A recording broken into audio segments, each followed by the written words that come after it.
Et bonjour, bienvenue sur un nouvel épisode du podcast Profondément Vivant. Bonjour à tous, bonjour Thomas. Aujourd'hui, on va vous parler de la joie. Thomas, c'était un sujet qui te faisait vibrer, dis-nous pourquoi. Ouais, salut Hélène, salut tout le monde. Donc, je voudrais parler de la joie car c'est une émotion que beaucoup d'entre nous évitent de ressentir chaque jour. Alors, beaucoup d'entre nous la ressentent bien sûr ponctuellement, de manière rare et ponctuelle, mais ce dont je veux parler aujourd'hui, c'est de la joie quotidienne, vraiment d'être en joie tous les jours, dans tous ces moments, dans toutes ces actions avec toutes les personnes qu'on connaît, qu'on rencontre, et comment faire de cette joie quelque chose qui devient normal, habituel, en fait. Et que ensuite, le reste, bien sûr, il y aura toujours de la tristesse. Je parle pas de psychologie positive ici, je parle vraiment d'un état de fréquence d'être, plus que d'une émotion ponctuelle qui vient et qui s'en va. La joie, ça peut être un état d'être, en fait, quotidien, permanent. Et comme j'ai dit, ce qui ne veut pas dire qu'on n'est pas triste à certains moments, qu'on se met pas en colère, qu'on n'a pas peur. Tout ça, on l'a à certains moments, dans certaines circonstances.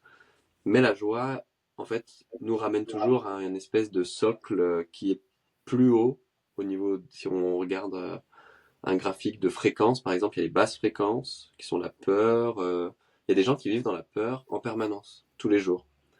Et là, je voudrais qu'on explore euh, notre capacité à vivre dans la joie tous les jours, comme voilà, Super. à l'opposé de la peur et de la tristesse ou voilà, de l'inquiétude. Donc tu nous disais que certaines personnes évitent la joie. Est-ce que toi-même tu l'as vécu dans ta vie et si oui, comment tu en es Ouais, sorti, comment tu en as pris conscience? ouais. Alors c'est vraiment pas quelque chose dont j'avais conscience jusqu'à très tard dans ma vie, jusqu'à il y a à peu près 2 ans. J'ai j'avais mon coach qui a vraiment mis le point là-dessus sur le fait que je m'empêche d'être complètement joyeux avec mon entourage, avec les personnes que je rencontre. Je suis neutre en fait, mais comment on dit, je n'exulte pas la joie, euh, car en fait j'ai peur que si la personne n'est pas si joyeuse, si elle a eu un problème dans la journée, ou si sa vie elle est pas Mhm. si belle, que la personne m'en veuille de lui montrer autant de joie. Et de la même manière, en fait, moi, j'étais cette personne-là qui, dès qu'il y avait une personne qui était vraiment joyeuse, ou un couple, tu sais, qui était vraiment amoureux, qui exultait ça, qui montrait ça, j'avais toujours ces pensées en mode, ah, c'est complètement faux, qu'est-ce qu'ils font, enfin, ils sont pas vraiment heureux. Il y avait toujours quelque chose pour diminuer, pour rejeter ça. Et ça, c'est une partie en moi, en fait, qui voulait me protéger. Euh, En fait, je me protégeais dans le sens où j'évitais d'être ces gens-là, parce que sinon, j'allais recevoir des jugements et des attaques d'autres personnes qui pensent comme moi envers ces personnes-là. Donc c'est un peu une ombre psychologique chez moi. Et donc, une ombre psychologique, c'est quelque chose que je refoule. Peut-être que quand j'étais enfant, je suis sûr, même quand j'étais très très jeune, j'étais très joyeux. Tous les enfants sont joyeux, tous les Ouais, ça me jours. fait penser à un truc. Vas-y. Vas-y, retiens-le, je Mhm. finis ça. Ouais. Et donc, tous les enfants sont joyeux. Et mais en fait, plus un enfant est joyeux, plus il va faire quoi quand il est joyeux? Il va crier, il va jouer, mais peut-être très brusquement avec d'autres enfants. Je sais pas, il va les peindre sur des arbres parce que c'est joli. Et puis, c'est à ces moments-là que les parents, ils vont rabaisser, rabaisser, rabaisser. Non, C'est ce il que faut pas j'allais crier. dire. Non, il faut pas faire ça. Mm. Et donc, en fait, on réduit la joie dès l'enfance. Et après, quand on est adulte, je pense que ce que j'ai décrit, il y a beaucoup de personnes qui se reconnaîtront sur le fait de voir des gens trop joyeux et se dire ah c'est complètement faux, c'est hypocrite, ils sont pas vraiment heureux, ça n'existe pas le bonheur comme ça. Il y a plein de pensées qui viennent en fait, et c'est des pensées qui sont programmées depuis l'enfance. Parce que en fait le programme c'est si on est trop joyeux, on n'est plus aimé, on n'est plus en sécurité parce que nos parents, ils nous punissent, enfin, on n'est plus en sécurité. Et donc, un humain, lui, un humain est fait pour toujours se mettre en sécurité, être en paix, en sécurité en lui. Donc, ces programmes-là s'insèrent en nous pour nous créer ce cocon. On a déjà parlé des cocons dans le dernier épisode, donc voilà, c'est Ouais. un peu ça aussi. Qu'est-ce que tu voulais dire par Eh rapport aux ben, enfants? exactement ce que tu as dit juste après, où d'un coup ça m'est venu, mais en fait, parce que souvent quand justement on a certains états émotionnels en tant qu'adulte ou des blocages ou des choses comme ça, on serait donc c'est bien d'aller voir dans l'enfance. Donc j'étais en train de me dire, ok, quand on est vraiment ouvert et joyeux. C'est dans l'enfance. Et d'un coup, je me suis dit, ben, quand t'es joyeux, pareil, tu cries, tu sautes dans les flaques ou tu fais ça. Et qu'est-ce qui se passe? On va te dire arrête, tu fais trop de bruit, tout ça. Et d'un coup, je me suis dit waouh, ok, j'avais jamais fait le lien. Et pour moi, alors tu vois, donc on le reprécise, je n'ai pas d'enfant, mais j'ai des plus jeunes cousins et tout ça que je vois que ponctuellement, parce qu'on n'habite pas dans la même région ni le même pays. Mais ce que je vois, c'est surtout en fait peut-être les parents c'est le bruit, tu vois, ou l'agitation. Pour moi, c'est pas de bloquer la joie de l'enfant, mais c'est qu'en tant qu'adulte, c'est ben entre les soucis, la fatigue, le travail, on a envie de rentrer et se reposer. Et je me rends bien compte. Bon, là, j'ai 35 ans. On va me dire oui, mais t'es encore jeune. Oui, mais je vois la différence à 35 et à 20 ans. Et ben j'aime bien finalement, j'apprécie mon calme et tout ça. Donc finalement, je me rends compte que moi aussi des fois quand je vois les petits cousins ou je vois des enfants jouer dehors, je suis oh là là, c'est brillant, hein, j'aime bien mon calme. Et je me dis bah dis donc en tant que parent, quand tu as toute cette charge aussi de gérer un enfant qui est tu penses que tu peux me confirmer qui est quand même beaucoup qui est prenant. Euh, il y a ce décalage du coup et je me dis c'est fou parce que effectivement ça va bah, cristalliser dans le nous après en grandissant et il y a plus cette bah, ce côté enfantin des choses comme ça qu'on on profite de l'instant présent en toute je cherche un mot que je n'ai pas mais voilà d'être en plein dans la joie et waouh ça, peut-être qu'on peut en prendre conscience aussi en tant que parent ou proche, hein, que ce soit oncle, tante, grands-parents. Ça veut pas Mhm. dire de pas mettre un cadre, mais en même temps, ça peut laisser exprimer la créativité de l'enfant. On peut du coup Ouais. mettre le lien sur l'épisode de la créativité. Parce que jouer, toucher des choses dehors, dedans, c'est se remettre au contact des textures, des émotions, beaucoup de choses comme ça. Et finalement, les laisser un petit peu se reconnecter à tout ça. Ouais, c'est ce que je fais avec mes enfants. Bon, des fois, comme tu dis, j'en ai marre et j'ai envie de silence, mais en fait, j'ai compris la valeur du bruit, la valeur du bordel pour les enfants. Ça a une grande valeur, en fait. C'est cette créativité, c'est cette joie exprimée. Et donc, en ayant compris ça, ben, j'ai moins de mal à les laisser faire et à aussi pratiquer, moi, en tant que parent, le fait d'être dans une maison pleine de bruit.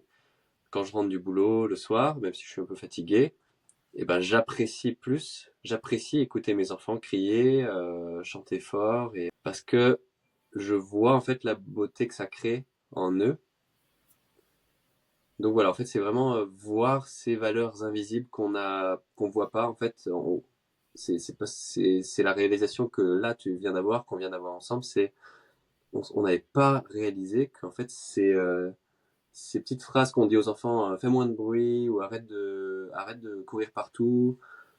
Quand on le fait automatiquement, là, on se rend compte qu'on enlève beaucoup de valeur au développement individuel de sa créativité, de sa confiance en soi, peut-être sa vitalité. La vitalité et pardon, tu voulais dire autre chose? Non, vas-y, si tu veux enchaîner. Juste bah, pour clôturer cette parenthèse de pourquoi des fois bah, on évite la joie que ça vienne de là. Ce matin, j'écoutais un podcast avec Antoine BM, donc il y a un marketeur qui était interviewé par quelqu'un d'autre, et il parlait justement qu'en fait, bah, dès tout jeune, on est à l'école, et donc là, ça me connecte un petit peu à la joie, dans le sens où déjà, dès très jeune, on est à l'école. Bon, faut se tenir droit, faut pas faire de bruit, faut faire ça. On rentre à la maison, on peut pas exprimer cette énergie qu'on a. Et après, on va dire ouais, les ados ou adultes, enfin c'est des larves, ils font rien. Donc en fait, depuis le tout jeune âge, on est conditionné à être assis sur une chaise toute la journée. On rentre, on fait les devoirs justement. Donc dans ce podcast, il disait mais vous imaginez qu'en fait on fait déjà presque un 35 heures quand on est plus jeune. Et en plus, quand on rentre, c'est comme si nous, on quittait le boulot et on rentrait, on avait encore des devoirs, des machins. Et en fait, wow, laisser un peu ces enfants vivre, s'exprimer. Je me rappelle pas, moi, l'énergie que j'avais à l'époque, mais je pense que ça aurait complètement changé un petit peu tout cet état où, bah là, c'est clair qu'on est habitué assis à être un bureau. Après, on va dire oui, mais les problèmes de poids, de santé, comme tu disais, de vitalité, de machin, pour moi, il y a peut-être, voilà, une partie qui vient de tout ça. Donc, c'était ma parenthèse. Ouais, c'est sûr. Après, tous les choix qu'on fait en tant qu'adulte, c'est aligné avec ce programme-là de l'enfance. Et après, on a l'impression que c'est nous, que c'est notre personnalité, puis on est content d'être comme ça même. Enfin, on se rend pas compte que. Et ben, aujourd'hui, voilà, on peut choisir. C'est pour ça qu'on a décidé de parler de la joie, parce qu'elle est pas assez présente, je trouve, dans l'individu de tous les jours, dans la vie de tous les jours. Tu sors en ville ou tu sors dans un village, ça dépend où on habite. C'est rare de voir des gens très très joyeux Et et on les quand on trouve en bizarres voit, aussi, non? voilà, quand on Quand en tu danses dans voit, la soit on rue les ou que trouve tu chantes. bizarres, mais après, voilà, on peut commencer à apprécier ça en fait, apprécier les gens qui sont comme ça de l'extérieur. Je pense que c'est la première étape pour ensuite savoir le devenir soi-même et se l'autoriser à soi-même. C'est ce que je disais, c'est l'ombre psychologique. Donc si on va toujours juger les personnes extérieures qui sont trop joyeuses, nous on le sera jamais. C'est comme Mm. quand on juge des personnes qui ont trop d'argent, qui ont des très belles voitures. Bah, nous, on le saura jamais. Si on a de la haine, des sentiments négatifs envers certains types de personnes, c'est sûr que nous, on le deviendra pas. Donc, si on a envie d'être joyeux, il faut déjà faire aussi un travail sur l'ombre psychologique, donc la projection qu'on va faire vers les personnes qui exultent ça, qui expriment cette joie. Euh, donc ça, c'est un premier point. Donc ça, c'est le Et premier point pour donc retrouver cette joie si on sent qu'elle est bloquée en nous.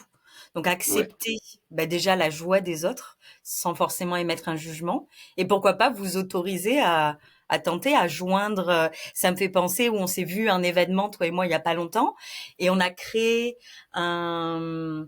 C'est le Twister géant. Est-ce que t'as non, mm, est-ce que t'as peut-être pas joué? Je sais moi plus. non. Et en fait, de prendre un drap et de faire des ronds de peinture comme quand, je crois que ça faisait plus de 20 ans que j'avais pas joué et faire un twister où t'es là, tu t'entremêles. Et ben, en fait, c'était super drôle. Ça a pris un morceau de tissu, 4 couleurs. Voilà. Et du coup, peut-être mettre des petites choses comme ça dans sa vie. Ouais, être créatif sur le fait d'apporter de la joie et oser, et oser se montrer être joyeux. Et en fait, c'est beaucoup plus difficile que ce qu'on imagine. On se dit, bah non, mais c'est bon. Enfin, justement, si je suis joyeux, je vais le montrer, et ça va faire plaisir aux gens. Mais non, c'est très difficile de vraiment le faire. Et voilà, après, c'est une pratique. Après, on va trouver plein d'excuses pour ne pas être joyeux. Genre, ah oui, mais ma vie, j'ai ça, j'ai ce problème-là, j'ai ça. Je peux pas me permettre d'être joyeux. Enfin, je suis pas joyeux. Je peux pas me forcer. Il y a plein de petites pensées qui vont venir. Mais ça, c'est aussi des protections. Et on peut dissoudre tout ça et juste être joyeux.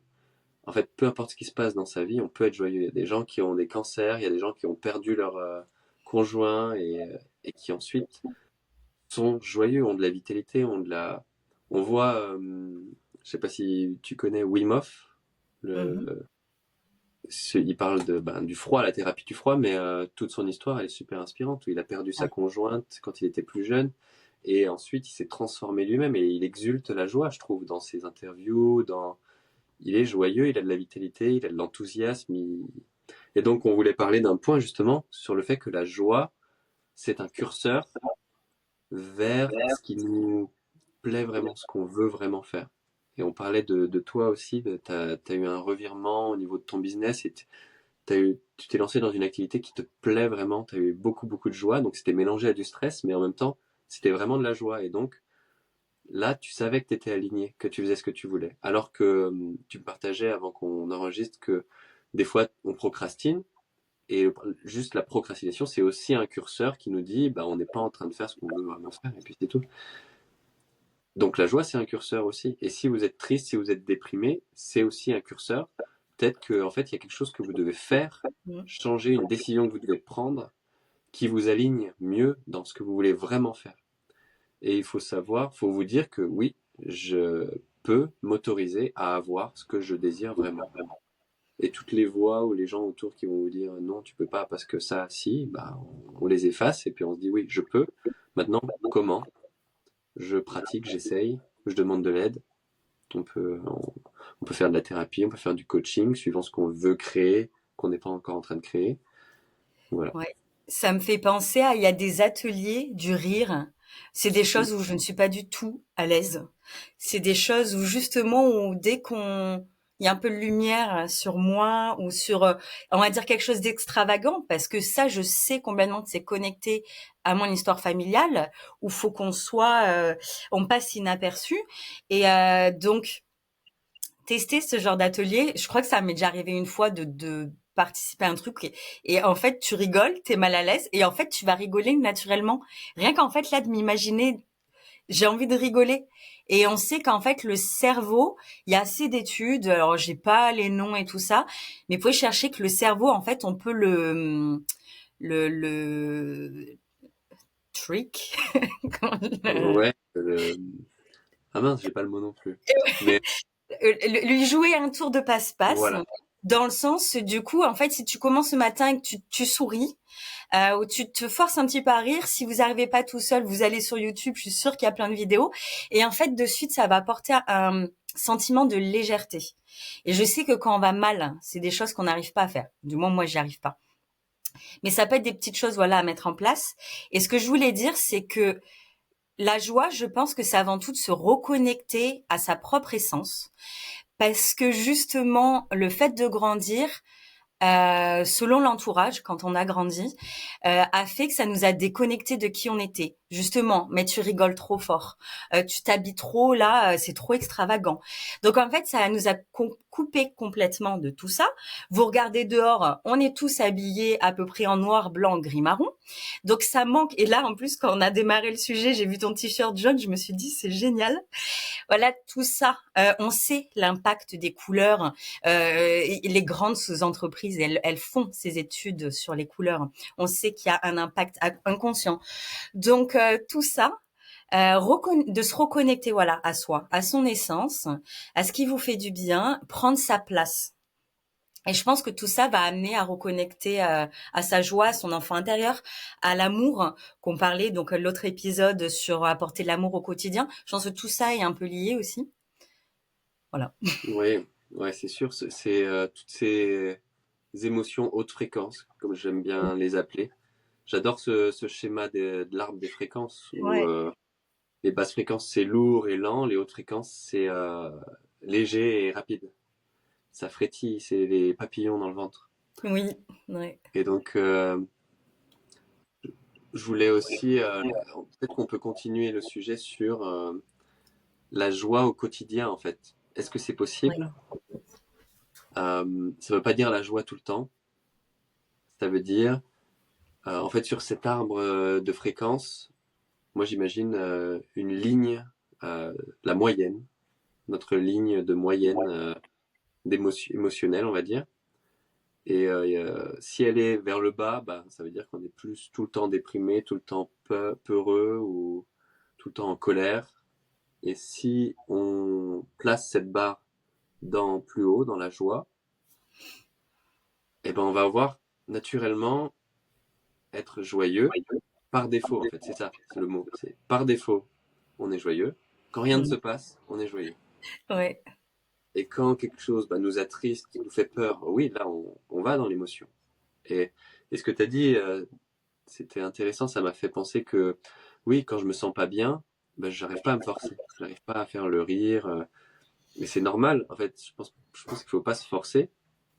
Là, On n'est pas en train de dire, bah, vous n'êtes pas encore joyeux, bah, forcez-vous et vous le serez, c'est facile. On n'est C'est pas dans plus, la positivité toxique. Ouais, ouais, ouais. non, Donc, c'est pas ça. il faut, avant ça, il faut vraiment ressentir complètement, à 100%, avec une présence complète. Il faut ressentir toutes les émotions qui viennent maintenant. Si maintenant les émotions qui viennent sont la peur, parce qu'il y a une grande peur, mais que vous l'avez pas trop encore ressenti, parce qu'il y a la routine de tous les jours, il y a le travail, il y a les enfants, il y a la série Netflix, donc ça va, on a plein de choses pour pas ressentir tout ça.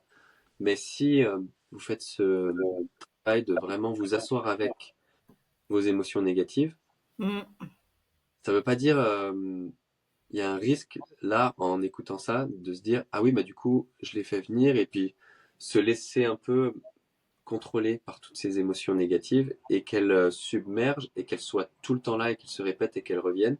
On peut Mm. tomber dans un cercle vicieux, mais là ce serait plutôt non, quand elles viennent, ça c'est pas obligé qu'elles viennent, hein. Vous n'êtes pas obligé d'être triste tout le temps, mais si ça vient, il y a quelque chose qui déclenche, ressentez-le à 100%, complètement. Prenez le temps de le ressentir. De respirer à l'intérieur de l'émotion, c'est plus. Et vraiment de se demander, ah, là, je me sens triste, mais à quoi ça ressemble à l'intérieur de mon corps, cette émotion? Quelle est la sensation? À quel endroit dans mon corps ça frétille, ça fait un truc? S'il y a une lourdeur, ou à quel endroit il y a cette tension, cette lourdeur dans mon corps? Et vraiment juste s'interroger, être curieux de ça. Et essayer de se couper des histoires mentales, des histoires qu'on va rajouter qui va créer un autre cercle vicieux en fait. Donc, en faisant ça, j'aime bien, j'avais fait une illustration que je pourrais peut-être partager en bas Ouais. de en bas de l'épisode. C'est la catapulte quantique. Et la catapulte, c'est on imagine une catapulte avec un élastique géant et nous on est dedans et on va devoir reculer pour pouvoir aller plus loin. Si on recule pas, les élastiques sont pas tendus, on va aller nulle part. Mais reculer, ça veut dire aller dans ces émotions négatives, dans tous ces traumas qu'on n'a pas encore ressentis complètement, les peurs qu'on n'a pas encore adressées complètement. Et on va reculer, il y aura des démons qui vont être dans notre passé, derrière. Mais plus on recule, plus on compresse, en fait. La tension des élastiques va créer de plus en plus d'énergie qui est proportionnellement, qui est proportionnelle à notre capacité à endurer au même moment une plus grande quantité de démons, on va dire d'émotions négatives, d'inconfort. Et au bout d'un moment, quand on en a assez, quand on est prêt, on se dit c'est bon, on lâche tout. Et c'est là qu'on a beaucoup plus d'élan. On fait un saut quantique vers une nouvelle version, qui est la version de joie. On est dans la Ça me joie. fait penser à reculer pour mieux sauter finalement. Oui. Et tu prends cet élan et c'est connecté avec cette catapulte. Je trouve ça très beau, très très explicite. Je partagerai le dessin si Mm. les auditeurs veulent le voir. Il y aura un lien. Et puis, je pense que voilà, au niveau de la joie, est-ce que toi tu as d'autres questions, d'autres peut-être interrogations là-dessus ou... J'ai pas de questions, mais je voulais faire une autre petite parenthèse dans le sens où, comme je disais dans les autres épisodes, j'ai eu un gros passage à vide pendant presque 3 ans. Et justement, j'ai écouté beaucoup de podcasts, beaucoup de choses comme ça qui m'ont fait du bien et parfois qui me culpabilisaient. Donc, je voulais apporter mon témoignage dans le sens où si là, vous voyez qu'en fait, il y a une émotion qui vous vient. Par exemple, moi, ce qui me serait venu à l'époque, c'est genre, mais c'est facile à dire, mais avec ce que je traverse, moi, j'arrive pas, ces petits trucs de quotidien. Et en fait, il y a au bout d'un moment, quand on cumule trop de stress, trop de charge mentale, en fait, ça devient compliqué de faire ces petits exercices. On a le cerveau qui ne sécrète plus assez de sérotonine, de dopamine. Voilà, il y a des connexions chimiques qui ne se font plus. Dans ces cas-là, je vous dirais, n'hésitez pas à contacter un professionnel, à vous rapprocher de quelqu'un qui fait que vous allez pouvoir commencer peut-être un travail de fond. Des fois, il y a besoin, voilà, de secouer un peu plus ou différemment. Et c'est pas avec des conseils comme ça que ça va vous suffire. Donc voilà, selon l'émotion que ça va vous faire remonter, analysez-la. Par contre, n'hésitez pas à continuer à écouter des podcasts pour intégrer en fait que le cerveau, en fait, par la répétition, commence à intégrer tous ces petits exercices. Rien que d'écouter des gens comme nous qui sont un petit peu, qui essayons d'amener voilà de la joie, de la positivité à travers ces podcasts chaque semaine. Continuez. Et voilà, ce sera mon conseil du jour. Et puis, merci encore de toute façon pour ce podcast où moi aussi j'ai des moments d'éveil pendant qu'on parle. Je trouve ça incroyable. Bah, pareil pour moi, merci pour tes échanges. Ça, les choses viennent en fait quand on parle, c'est fou, on dirait que ça vient, on Ouais. n'avait rien prévu. Donc, les gens le savent, hein, on improvise un peu à chaque Non, mais fois. on a pris 10 minutes pour chercher un sujet juste avant et voilà. Donc merci Hélène et merci à tout le monde. Et à la Merci prochaine fois Thomas. alors. À la semaine prochaine. Ciao.